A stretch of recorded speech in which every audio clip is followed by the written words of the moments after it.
So in today's presentation, I'm going to talk you through kind of surrogacy here in Australia, but also a little bit of the global context. And I want us to kind of get into whether or not we think that the regulation of surrogacy in Australia is kind of good, and basically whether or not the needs of everyone involved are being protected. What I'm going to present on today is the work that I did as part of my PhD, where I was supervised by Dr. Kiri Bilby and also Dr. Karen Hammerberg as well. So all the work was really a team effort with those two. Could not have done them without their invaluable and amazing support throughout this. Also, it's raining here in Perth. So if it gets too loud, please let me know and I'll pop in headphones. So I'd like to start off just with a bit of a general introduction to what is surrogacy, just to make sure we're all on the same page. So surrogacy is basically an arrangement between two or more individuals where one person agrees to conceive, carry a pregnancy, and give birth under the premise of relinquishing the child to the person or couple who then intend to parent the child. Around the world, a lot of different terms are kind of used. Within the Australian context, we use the term surrogate to describe the person carrying the pregnancy and giving birth, and then the intending parent or parents to describe the person or couple. You might often hear me just say the plural out of accident, which I apologize for, but usually it's, a single or a couple. Now, surrogacy kind of as a general principle is not something that's entirely modern. It's actually been practiced across different cultures really since, I guess, the beginning of time. The kind of earliest record of surrogacy that we have, or that I've come across, is actually from a marriage contract, which they found where like modern day Turkey is. And this marriage contract stipulates that if the woman in the marriage is unable to provide a child to her husband within 2 years of marriage, she must go out and buy a slave, and then she can give that slave to her husband to then have a child through. Obviously, this is not how we do surrogacy today, thank God. But this is just to highlight that, surrogacy, it's not entirely a modern practice. But thankfully, these kinds of old surrogacy arrangements, which often involve sexual intercourse between the surrogate and the intending parent, it kind of went out of fashion, you could say, throughout the times.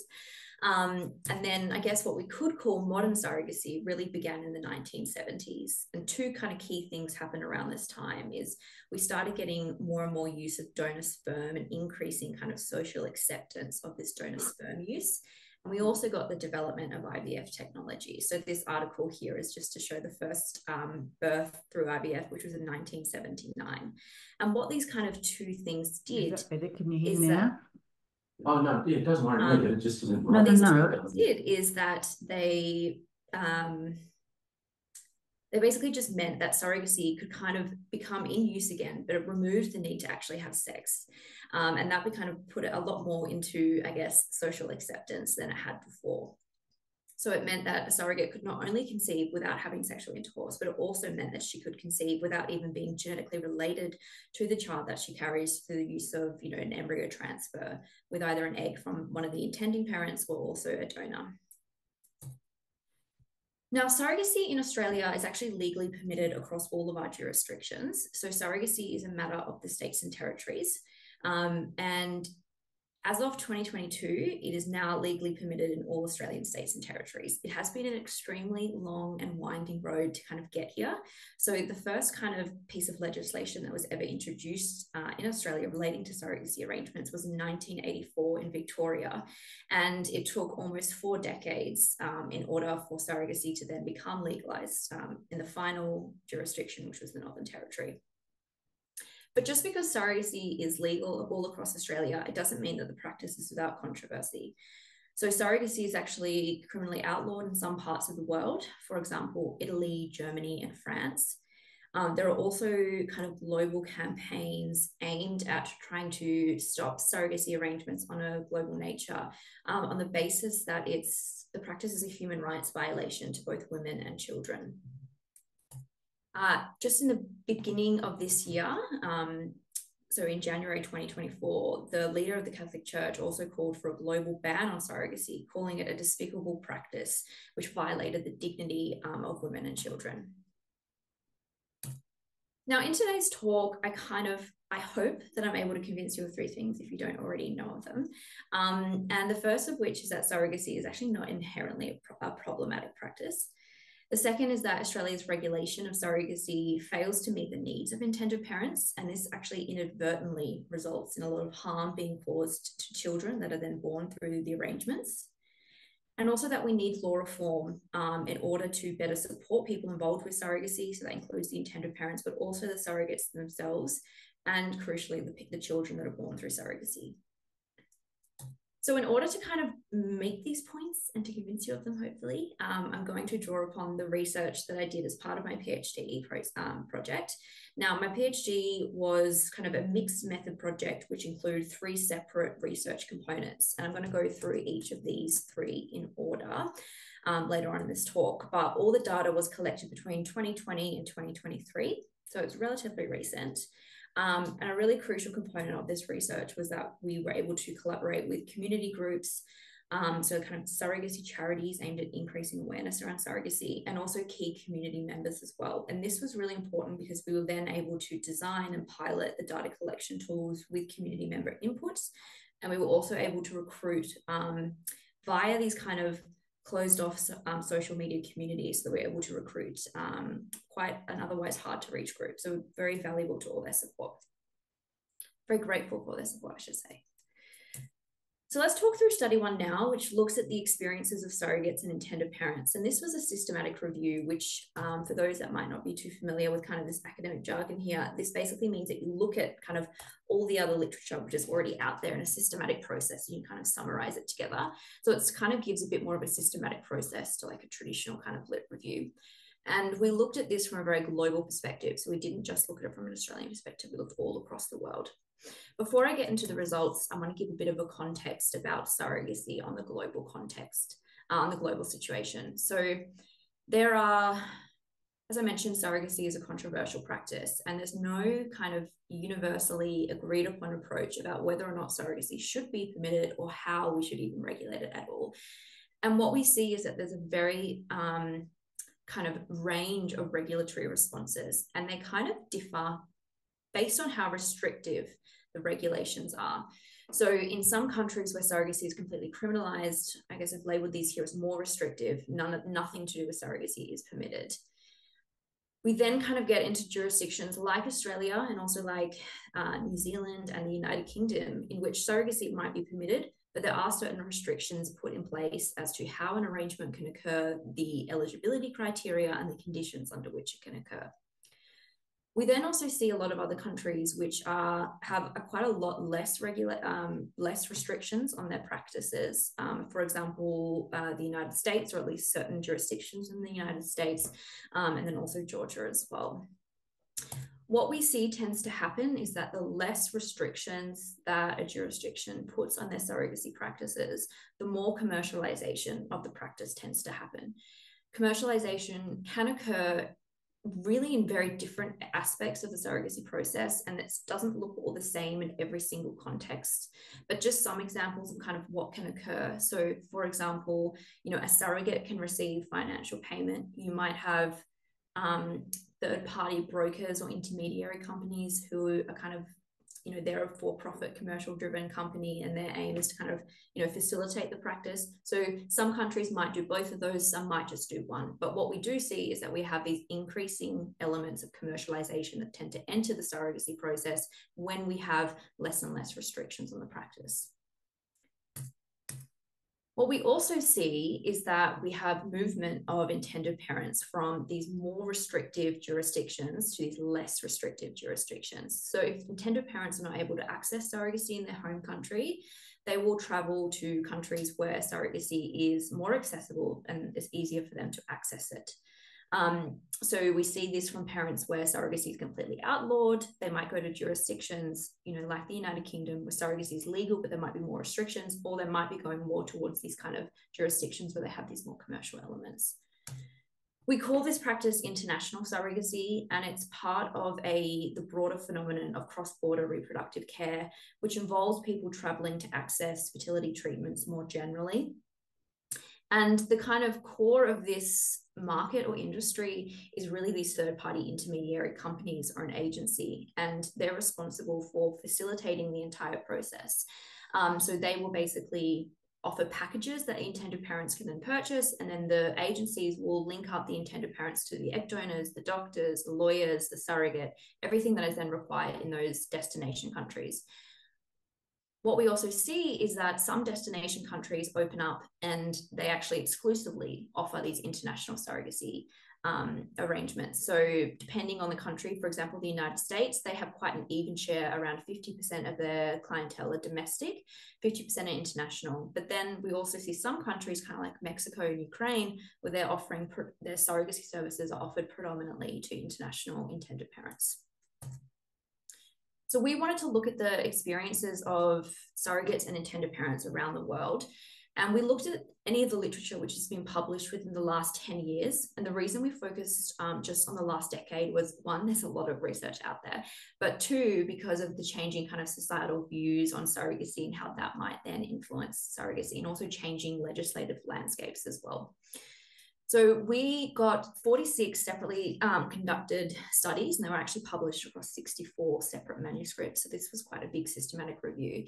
And what we found is that most of the review has been conducted within these countries which are offering these more international and commercial kind of surrogacy arrangements. So primarily, I think around half of all the studies were conducted within the United States and then India as well. Some of them were done, I think there was about 2 studies which were published previously in Australia, but they focused on intended parents who had gone overseas. So again, a lot of this literature is focused on the international experience. There was kind of 3 main findings that I want to kind of tell you guys about. And the first of which is that, on a positive note, is that the experiences of surrogates and intended parents are mostly satisfactory. Now, for those that are concerned about kind of human rights issues associated with surrogacy, this might come as a bit of a surprise, but the majority of the literature shows that both surrogates and intended parents are really grateful for their experience, and they found it a very a rewarding and positive experience. One of the main factors which kind of influences the surrogates and intended parents' experience is this quality of their relationship between one another. So often what you see happening is that surrogates and intended parents will get into the arrangement on the premise that they want to form a really long-lasting relationship.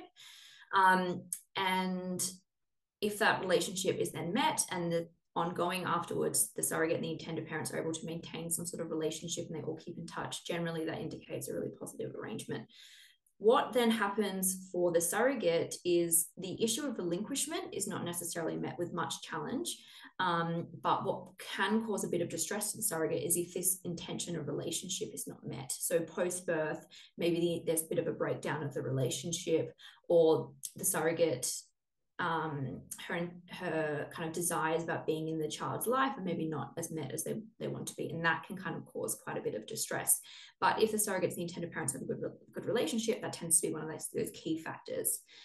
Now, how that relates then into an international surrogacy arrangement where the surrogate and the intended parent might be across the world, not speak the same language, what we often see is that an international surrogacy arrangement can be more challenging because both parties are often isolated. There might be a feeling of kind of a loss of control over the situation, particularly for the intended parents. And what we find as well for surrogates is that if they're in a domestic arrangement, often they have better experiences. Now, this is all quite positive. What I do think is really important to note as well is that a lot of this is kind of dependent on the context in which the surrogacy arrangement occurs. And unfortunately, what we did find is that within some contexts, there are agency and fertility clinical policies which actually infringed on surrogates' autonomy. I think this is quite a nice way of putting it. I think others could say that it is human rights violations. So what we often saw in India was that surrogates had to go to these surrogacy houses or hostels. They were not really allowed to see their family at all, kind of forced to, or highly kind of pressured to remain on bed rest throughout the entire pregnancy. The food was controlled.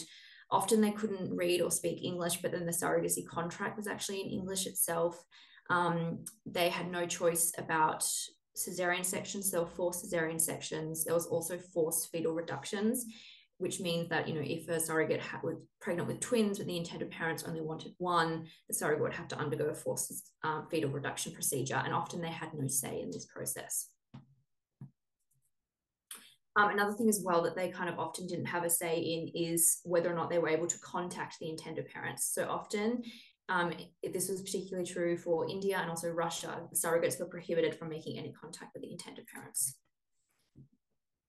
Now, what we've also seen is that since this systematic review was published, we've got some additional research, which has also kind of come out of Mexico, Georgia, and I think Thailand, which has also shown really similar findings around these forced fetal reduction procedures and also forced cesarean sections. Now, Thailand and India actually outlawed international surrogacy practices in 2015 due to these concerns. But what we often see is that when Thailand and India kind of stopped their international surrogacy practices, then these other destinations kind of arise, like Mexico and Georgia and Ukraine, which might have very similar practices. Now, if you remember back to my like more restrictive to less restrictive, all of these countries, what they have in common is that they have kind of few or not many kind of legal restrictions placed on the practice. But I actually don't think this is the kind of defining factor because, for example, in the United States, they don't have a lot of legislative control over their surrogacy, but surrogate experiences in the United States where they're also paid, it tends to be quite positive. So I think what happens is when you have these kind of lower countries with maybe less developed countries, and there are a lot of women who are willing to act as a surrogate out of financial desperation. And then you have these kind of clinics and agencies which are catering primarily to foreign intended parents. That's when you can kind of get these exploitative practices. However, this isn't inherently intrinsic to surrogacy arrangements. This is more of this commercial kind of influence that happens. This brings me on to study 2, where we looked at Australian intended parents' decision-making and outcomes of domestic and international surrogacy arrangements. Before I talk you through the data here, I want to talk you through Australia's regulatory approach. So Australia has created a legislative distinction between commercial and altruistic surrogacy arrangements. Now, as I mentioned earlier on, I've talked about these kind of commercial elements which can kind of crop up in some of these international destinations. Now, what Australia has done is that they have applied the label of commercial surrogacy to any surrogacy arrangement in which a surrogate receives any kind of financial reward beyond reimbursement of expenses. They haven't actually labeled commercial surrogacy practices to the presence or absence of these commercial entities. So it's just the payment of the surrogate. And the kind of justification that politicians and legislators have made is that if a surrogate receives any kind of financial payment beyond reimbursement of expenses, then it risks the exploitation of women and the commodification of reproduction. So we only permit what we call altruistic surrogacy, which is when a surrogate is only reimbursed for expenses. And the premise of this is that surrogacy is meant to be a gift. So, a surrogate is not meant to do it for a financial reason. So therefore she's not meant to be provided with any financial incentive. The surrogacy process here in Australia can take quite a long time and it can also be quite expensive. So anywhere between 2 to 3 years, or on average, around $55,000 to $75,000 per surrogacy arrangement. There are various steps, and these are kind of required in the legislation. So all the parties have to undergo counselling, they have to obtain legal advice. They then need to get kind of like pre-approval in some Australian states by some sort of regulatory body, which basically just approves that everything is all good. And once they've kind of achieved all these steps, then conception, pregnancy, and birth can occur. Now, when a child is born through surrogacy here in Australia, the surrogate and the intended parents are actually, the surrogate and her partner are actually listed on the birth certificate and are considered the legal parents. What then happens is that the intended parents have to apply for a parentage order once the child is born, and this court process essentially transfers parentage from the surrogate and her partner to the intended parents. Now, our kind of legislative approach to surrogacy here in Australia is just, I think it's fair enough for me to say it's a mess. I'm going to take you through some slides at the minute. I don't want you to look too carefully at them, just kind of get a gist of the colors that I put on here. And it's basically just to show the differences in legislative approaches between all of Australia's states and territories. So as I mentioned, surrogacy in Australia is a matter of the states. And so actually these kind of steps that I've just put on here are very kind of vague and they apply for most states. But when we actually look at the legal requirements, they actually kind of differ in between each state and territory. Same with the surrogate and the intended parent eligibility. Again, you don't need to know the ins and outs of these, but it's just to show you kind of all the differences that there exist, and also things in relation to criminal offences. So whilst commercial surrogacy is illegal, There are other kind of things around advertising and, you know, the intermediary partners. There are criminal offences which apply to those, but again, they differ in between the states and territories. So it's a bit of a mess. And if you remember this slide, when I said that, you know, it took us a long, windy road to kind of get here, over time, these differences in the states and territories have actually lessened. So they have been a lot more substantial. Maybe 10, 15 years ago, there was greater differences between the states and territories. We are slowly getting towards a place of uniformity. But when we consider kind of this state of confusingness, it's actually not surprising that most Australian intended parents pursue surrogacy overseas. So they bypass all domestic laws and it's just easier for them to go overseas. So this here is a graph of the number of babies born through surrogacy in Australia and also through surrogacy overseas. So the bottom line represents the number of babies born through surrogacy here in Australia. Technically, it actually doesn't. It technically shows it's an estimate of the number of babies born here in Australia. We don't actually know the exact number, but this is kind of I think you can take it for granted what it is. So yeah, the bottom line shows you the number of babies born in Australia. And then the top line there indicates the number of Australians born through overseas surrogacy. So as we can see, it's a big difference. These two kind of drops, this was when India and Thailand stopped international surrogacy services. So that dramatically impacted Australians' use of such practices. And then also this was during COVID. The last number we've got is the highest that we've ever had. So international surrogacy seems to be rising for Australians. So we wanted to look at, you know, why intended parents were going overseas and what was the kind of the characteristics and outcomes. So we were able to survey 319 Australians who were considering in the process or had undergone surrogacy either in Australia or overseas. And we recruited them through community groups and social media.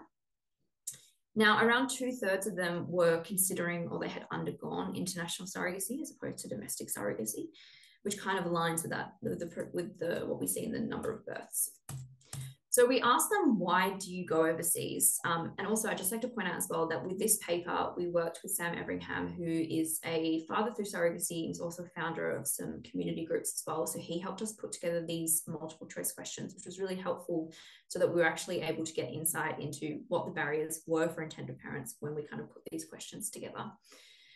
So what we can see is that a lot of these kind of barriers to domestic surrogacy are actually as a direct relation to our regulations here in Australia. So some people went overseas because they didn't want the surrogate to maybe keep the child if she changed her mind. If you remember when I said that parentage orders, what that means is that they can't be enforced. You need to have the surrogate's consent post-birth. So theoretically, the surrogate could keep the child if she wanted to, but that doesn't actually happen.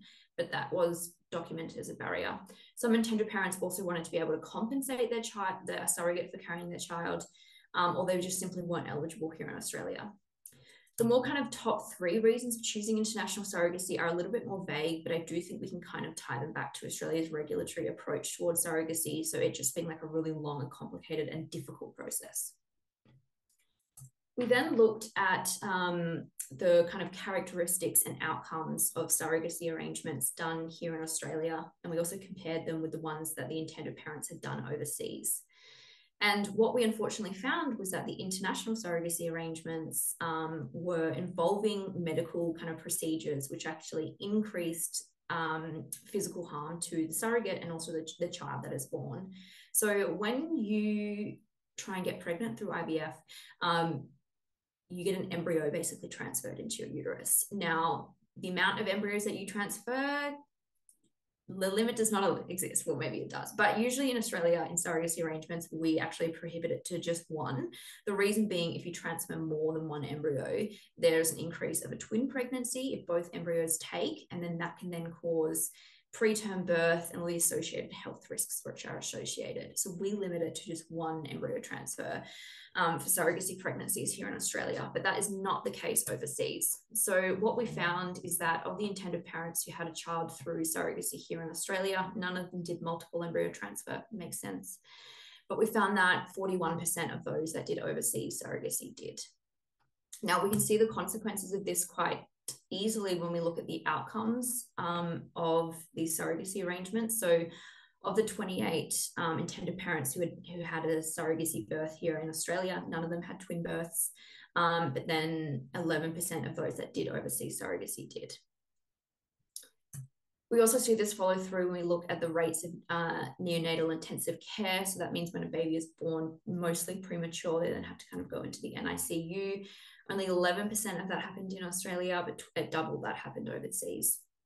And similarly, when we look at the rates of premature birth, 11% of the Australian domestic surrogacy births were born premature, whereas 20% were from overseas. So we're seeing these increased rates of adverse health outcomes for children that are born through overseas surrogacy as a result, than compared to domestic surrogacy. Another kind of characteristic that we looked at to kind of gather these maybe potential harms to children that are born through surrogacy was the identity of an egg donor that was used. So a lot of gay male couples that undergo surrogacy, they'll obviously require an egg donor as part of that process. Now, the identity of the donor, it might be anonymous. So the parents might not know the identity of the donor, and maybe they never will, which is what we call anonymous. In Australia, we prohibit anonymous gamete donation because we recognize that any kind of child born through gamete donation has a right to know identifying information about their donor if that's something that they want to do when they're 18. So we prohibit this practice, but it is available overseas. So again, we asked intended parents who had a child through surrogacy here in Australia and then also overseas, whether or not they use anonymous donors. Obviously, the practice is not available in Australia, so no one did. But 47% of those that did use an egg donor overseas did use an anonymous donor. Now, obviously, with this kind of survey design or something like this, we can't actually document the harm that would then cause to the child. But that just goes to show that there are a lot of children being born through international surrogacy that might face kind of difficulties should they wish to kind of contact their donor in the future. And we don't really know the kind of psychosocial outcomes that that might have. Now, I feel like a lot of this has actually been quite negative, which I don't really like, because surrogacy, I do think, can be quite a nice practice. But I would like to say we do have some good news coming, which is great. So I think up until now, I think I've shown you that, the Australian regulation of surrogacy here in Australia is not meeting the needs of the intended parents. And so that is then sending them overseas, where you can kind of get these increased rates of, clinical practices, which can actually cause harm to surrogates and the children that are then being born. So how can we prevent intended parents from going overseas? This kind of is bringing me now into my final kind of component of my PhD. I think there's a couple things we could do. You could think about criminalizing the activity to then providing some sort of incentive for intended parents not to go. An alternative process might be that, what if we actually remove the barriers to accessing surrogacy here in Australia so that there's less of a need for intended parents to go overseas? Now, some people might think the first one is a better option. I do not think that is. So we actually have already criminalized people going overseas for surrogacy in some Australian jurisdictions, and it doesn't stop them going. People also never end up getting prosecuted for it. The reason being is because if someone's just gone and had a baby and they're bringing them back to Australia, what judge is then going to go, put them with a criminal conviction when they've got a newborn? It just hasn't happened so far. So I don't think that we should be criminalizing this. And I think it also is just kind of contributing to a bit of a stigma around surrogacy. So I think the kind of best harm minimization approach is that we need to be reducing the barriers to surrogacy here in Australia so that more intended parents can undergo surrogacy in Australia, where we know that the needs and the welfare of the child that's born can be protected, and same with the surrogates. You might be thinking up to this point, what about the surrogates? Great, you should be thinking that, because they're also a really important component of this, and we can't forget them. Now, the study that we've done up until this point, just due to the nature of the data that we wanted to collect, we only included kind of intended parents. But in this next phase, we've kind of looked a little bit more holistically at kind of stakeholders around surrogacy. And we wanted to understand how they think surrogacy access can be improved here in Australia. So we interviewed 15 different surrogates, intended parents, and also surrogacy professionals as well. The reason we included professionals is because a lot of people have a lived experience of surrogacy, and then they also then decide to go work into it, or it might be the other way around. So a lot of professionals also do have that lived experience of surrogacy. And when I'm talking about professionals, I'm talking about like lawyers, counsellors, and kind of maybe consumer advocates. So we interviewed 15 people over Zoom, and we basically just asked them, well, what do you think it is that we can do to improve access to surrogacy here in Australia, and to try and understand their experiences. We got a lot of really amazing data from that. If you're interested in this, especially around the law, I would recommend maybe trying to read the paper if you can. I'm going to just talk through one aspect of the results today, because otherwise I think it'll be too much. But I'm happy to send the paper through to everyone if anyone needs it. So the participants all advocated for law reform. It was very clear, like none of the participants were like, yeah, cool, no improvements necessary. We do it brilliant here in Australia. There was all identified that there was a need for some form of law reform. And this kind of ranged from, making it more consistent between the Australian states and territories, maybe making a change to this parental order process. So there's all these kind of different ones. The one that I want to talk about today is compensation and reimbursement, because I think it's kind of the most juicy, and it's the one that people tend to feel the most strongly about. And I also think it's a really good example of how Australia has got it wrong when it comes to Australian surrogacy regulations. And we're basing a lot of our laws about how we think a surrogate or someone else might act, but not actually learning from their lived experiences. So as I mentioned before, it's any kind of payment beyond reimbursement to surrogates is completely criminalized here in Australia. So what can happen is that a surrogate can then either be reimbursed for any kind of expenses as they pop up, or alternatively, what happens a lot of the time is that the intended parents will kind of set up a separate bank account and give a card with access to it to the surrogate. With the aim of that being that will kind of streamline all these processes. However, what we actually found in the interviews is that a lot of the surrogates are actually left financially out of pocket as a result of a surrogacy arrangement in Australia. Now, some of them weren't, so it wasn't every single one that we interviewed, but most were. And the reason for this, there's a few different reasons. One is that it's just basically logistically impossible to organize reimbursement for every single little expense that pops up over the course of like a 2-year period relating to a pregnancy. And it's because, for example, I was speaking to one surrogate and she was saying how, when she is pregnant, she needs a lot more kind of handy on the go snacks around, because she might not always have the energy to cook something from scratch. That increases the cost of her grocery shopping list, but then she's not going to then necessarily work out those individual costs and then bill it to the intended parents. So there's a lot of little things like that which seem minor, but then over the course of 2 years can really kind of build up.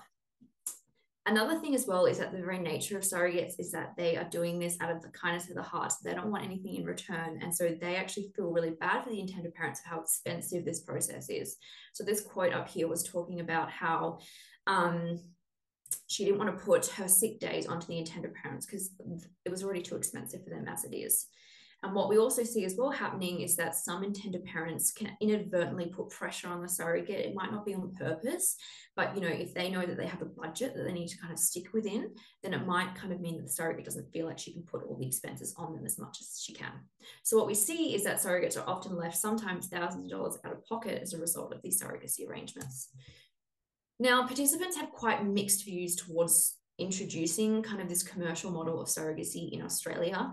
Arguments for kind of support was that it might potentially increase the number of women that would be willing to come forward to act as a surrogate. And the other reason for support is that it would provide some sort of financial acknowledgement of labour. It was very common for participants to kind of say, well, everyone else in the process earns money, the IVF doctor, the lawyers, why can't I earn some when I'm doing the most important kind of role? But then on the flip side, some participants were very definitely against a commercial model on the premise that it would then maybe make surrogates do it purely for financial reasons. And there was this kind of belief that a surrogate should have this altruistic motivation, and that's what makes surrogacy so special here in Australia. And that also, this was mentioned by one participant, and I think it's interesting that only one participant mentioned there's this potential risk of exploitation. And I think that's interesting because the risk of exploitation for commercial surrogacy is the #1 policy reason why we don't allow it. But for participants, it was more this focus of, well, it might take the altruism out of surrogacy here in Australia. But what participants did actually advocate for was a compensated surrogacy model instead. So if you kind of imagine you have your altruistic on one side, you have your commercial model here on the other, almost like a spectrum, and then a compensated surrogacy model would fit right in the middle. And what this model entails is that the surrogate does receive some sort of payment beyond reimbursement of expenses. However, the participant said that it should not be so high as to make it become a financial inducement. So participants almost conceptualize this as being, surrogates could get paid a certain amount before it then flips over and it might then become a financial incentive. And the kind of benefit of this model was that it would, you know, avoid surrogates being potentially left out of pocket. And it also meant that, you know, a surrogate then might be able to go and get a massage if she wanted to. She might be able to do something a little bit more special throughout that kind of surrogacy experience for her that she might not otherwise do. And the kind of the benefit of this is that if you have a happy, you know, low stress surrogate, that's ultimately better for the baby as well. So I think this is really interesting because it shows that this actual premise of a legislative distinction of commercial and altruistic surrogacy is actually inherently flawed. If you do choose to pay a surrogate, that does then not mean that that surrogate is then inherently financially motivated. And this kind of aligns with actually a lot of the scholarly thinking all the way back to 1994. Anita Schunke has done a lot of work on this. She's a legal scholar. We've known this for years, but this is the first time that we're actually documenting the perceptions of those that have a lived experience here in Australia. It's also not just seen here in Australia. We also see it over in the UK as well, where they have kind of a similar model to surrogacy here in Australia. And in a recent survey study, 52% of surrogates, which was 44 of them, they agreed that surrogates should be reimbursed for all expenses and then also receive a kind of modest payment on top. So that's kind of all the main data that I have kind of gathered throughout my thesis. I'm going to talk you through a couple last little like discussion slides now, but I hope that there's just, yeah, again, I want to go back to these three main points that I hope that I've convinced you of. And I hope that if you didn't know too much about surrogacy before coming to this talk, you now think these things. If you already knew them, and these were a little bit obvious to you, I hope that you now kind of have the evidence to kind of back up these opinions or kind of ways of thinking about it. So the first is that surrogacy is not inherently problematic. Yes, bad things can happen in surrogacy arrangements, but surrogacy is like any other relationship or any other form of labor that exists in society. A relationship can be toxic, a relationship can be abusive, you know, labor can be exploitative. That does not mean that we should then stop all forms of labor or any kind of relationship, in my opinion, qualified opinion. Maybe. The second point is that Australia's regulation of surrogacy does not meet the needs of intended parents, and this inadvertently causes harm to most children born through surrogacy because they're then born overseas, where they might face increased health risks and also increased psychosocial risks from potentially not being able to know or contact their donor, and also maybe a surrogate as well. I also think it's fair to say that the regulation of surrogacy does not meet the needs of surrogates as well, because we are kind of failing to protect them financially. And then the last point really is that we need law reform to better support everyone and to also improve the outcomes, but ultimately to kind of increase access, that we have less people then kind of going overseas.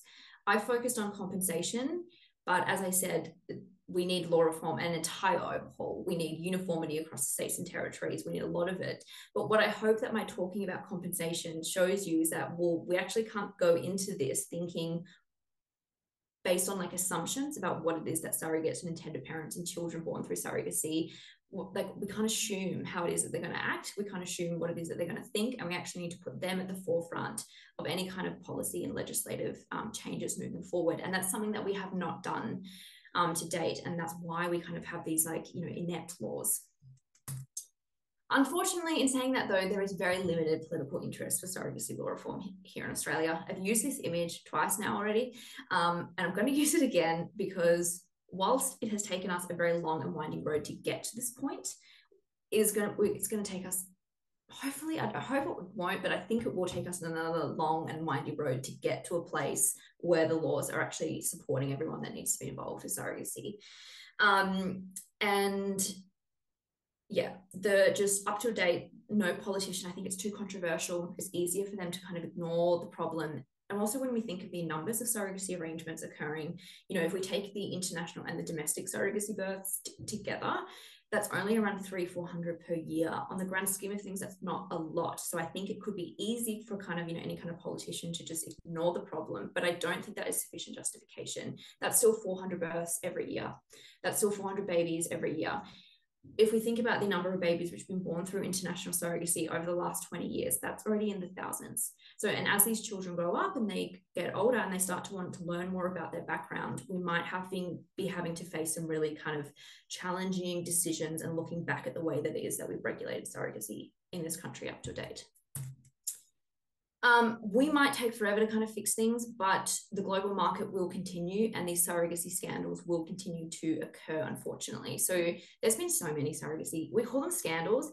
I don't like that because I feel like they're almost, that kind of diminishes it. It's not like this is a drama, you know, these are real people's lives and like traumatic things can happen. So just in the time of my candidature, we've seen, you know, the impact of coronavirus. This then left hundreds of babies. These are all surrogate babies that were born stranded because their intended parents couldn't pick them up. So they were just being looked after in this big room by nurses until their parents could kind of enter the country. We also see, you know, babies having to be kept alive by nannies when the war also broke out. And then again, attending parents couldn't come and collect them. And then just last year, we also see a Greek kind of surrogacy, again, scandal. What actually happened is that a clinic was accused of like human trafficking for surrogates and everything. And then the babies, the intended parent then couldn't take their babies home. A lot of these things are very kind of traumatic things that can happen. So these will continue. So however long that it is that we take to fix things here, these issues will continue and these more harm will arise primarily to surrogates overseas and also to children that have gone through surrogacy here in Australia or overseas. So I think what we need to be focusing on and kind of what I would like my kind of future research to be, and I also think it's really important that there is collaboration between researchers and community groups and members, which I've been very lucky enough to have a lot of the support of the community members throughout my research project, but you can't do this research without them. So there needs to be this kind of collaborative efforts moving forward. And I think the focus should be around, you know, raising awareness of the risks of international surrogacy and also kind of teaching intended parents, well, how can you actually do international surrogacy safely if that is the choice that you're going to make, but also making sure that they're aware that domestic is the best option, but also being sensitive about it as well, because a lot of them are going overseas because they don't have any other choice. In order to kind of try and combat this lack of political will to do anything about surrogacy here in Australia, I also think it's really important that we gain further evidence on the experiences and outcomes of surrogacy arrangements and also evidence on the perspectives of those with lived experience of surrogacy. So surrogates, intended parents, but also people that are born through surrogacy here in Australia as well. A lot of legal scholars and people within the surrogacy community, they already know everything that is that I've told you today. These are very clear things to them. Like, and as I said, Anita Strunk has been doing this work since, you know, the 90s. So we've got 2 decades of scholarly work on this. But I think the one thing that might help kind of get politicians and policymakers on board is if we have very clear evidence of this is the harm that it's causing. And actually, this is what surrogates and people born through surrogacy think. I hope. We'll see. That's it from me. That went a little bit longer than expected. So I appreciate you all very much for listening. I hope it wasn't too painful. But I also want to give just a massive shout out to both my supervisors, Kiri Bilby and Karen Hammerberg, who were the biggest support through this. This research could not have been done without them. Also to various members of the surrogacy community here in Australia, Sam, Sarah, Anna, Stephen, all just mentored me, provided me with extra information, helped with recruitment. Again, so much thanks to you all the research participants, and then also to the various funding that I was fortunate enough to receive. So thank you very much.